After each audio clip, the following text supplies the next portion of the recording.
शुभ संध्याकाळ सगळ्यांना. आमच्या इकडं थोडंसं आभाळ आलेलं आहे. सकाळपासून एवढं ऊन होतं आणि अचानक असं वार सुटलंय बघा मस्त आणि आभाळ आले हो का. आणि कुठेतरी असं टिपकल्यागत वाटतंय, कुठेतरी एखादा पडतोय पाऊस असा. वारं बघा मस्त सुटलंय. चला म्हणलं आता आमच्या आत्यानं अण्णा गेले होते गोजूबाईला सकाळी कुरड्या घातल्यावरती, जेवण हे केल्यावरती. ते काय व्हिडिओ दाखवला नाही, पण येतीलच आता, आले असतील निम्या अर्ध्यात. पण आता वाऱ्या कावदानात घावते ती का काय माहीत नाही. निघली होती 15-20 मिनटं झालं, अर्धा तास लागतो जेवायला.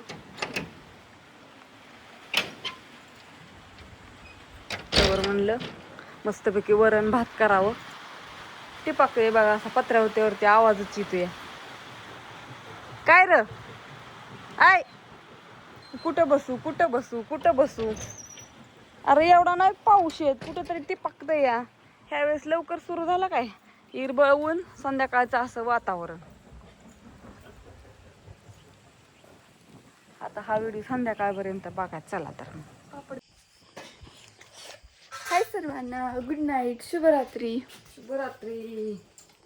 आज आमची आजी गेली आहे बाहेर फिरायला. गोजवाडीला गेली, येत असते उशीर झाला थोडा, वार गावला सुटलं होतं मग त्यामुळे आली असते आता निम्या अर्ध्या रस्त्यावर पोचतील. आता स्वयंपाकाची तयारी चालली या. दहा काढून आणली आधी, गाईला खाया टाकलं. होय, भात करा म्हणलं, भाकरीला नको करू, वरण कर. वरण घातलंय कढायला, भात झालाय तिथं. भात शिजलाय का भात? पांढरा भात शिजला. जेवती मग मी, भूक भात लागली. झाला, धार काढून आणली या. आता वरण पण कडलंय. मगाच्या धरून तुम्ही व्हिडिओ बघताय, वातावरण मस्त झालंय आपलं. आणि म्हणलं आता वरण करावं. भाजी दुसरी करण्यापेक्षा काय, अण्णा ना आत्या तर काय जेवण करून यायच्या त्या, त्याच्यामुळं ते आमच्या आजोबांना भेटायला गेलं तर भाऊंला. माझं वडिलांचं वडील आजारीत ना, तुम्हाला तर माहितीच आहे. पण आजारी होत त्याच्यामुळं काय व्हिडिओ काढून त्यांचा कधी काढला नव्हता मी.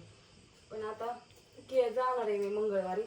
तर उद्या आणि चिक चुरायचा आहे, आणि परवा दिवशी कुरडई घालायची, आणि परवा दिवशी गहू भिजाय घालायचं, आणि जायचं 2 दिवस त्यांच्यापाशी.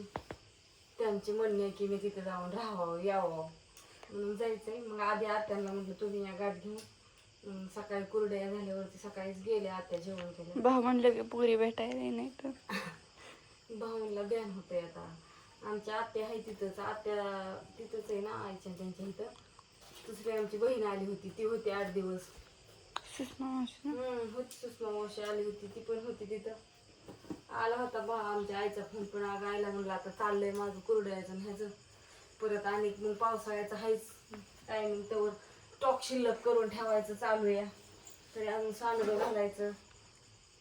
अजून एक ठिकाण आणलंय दळायचं 30 किलोचं, त्याचे सांडगे घालायचे. पण आता महागारी आल्यावरती 2 दिवस सुट्टी, आराम म्हणजे जावंच लागतंय, काय करता आता.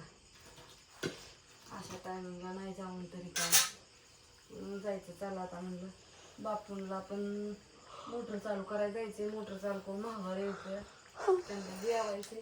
म्हणलं आधी भाकरी करावं. आता भाजी तर शिजली. टोपले घेते का, कुत्र्यांना भाकरी टाकावं लागते, आणि ती दारात बसली असते. कुत्री मांजरं सगळ्यांचं आधी बघावं लागतं. मुंग्या बिंग्या आहेत का बघ टोपल्यात.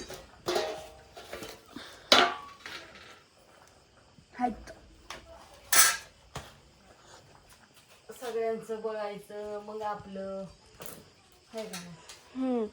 कुत्र्यांना भाकरी टाकावं लागतं. मांजर गेला आता पिऊन गेला असं ना, आता कुठंतरी हिंडायला, आणि थोड्या वेळाने येईनच. त्याच्यावरती झाकान मांडावं लागेल. मी जाऊते आता, कुठे गेले.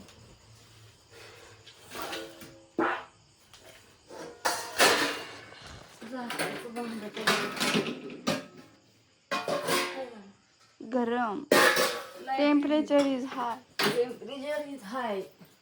कसा वाटला तुम्हाला व्हिडिओ? आता अण्णा आज आत्या म्हणली होतं येत्याला, अजून पण काही आहे ना. ते तासापूर्वी निघल्यात कधी? 7 नाही, जे अर्धा तास झाला नाही ग, कधी 7 वाजता फोन केला दिदू वहिनीने. आता 8 वाजता 20 मिनिटं लागतात. असू दे तर बाय बाय. दुसरे कुठं गेलं ग? दुसरं कुठं गेलं? त्याला भाकरी ते काय कुठं गेलं ते आणि यायचं थोड्या वेळाने. कुठतरी गेली असं नाही तर दुखली म्हणलं तरी असं. असू दे बाय बाय. गेली भाकऱ्या पळवून घेऊन. वातावरण कसं मगाच्या लई झालं आता कसं शांत झालं.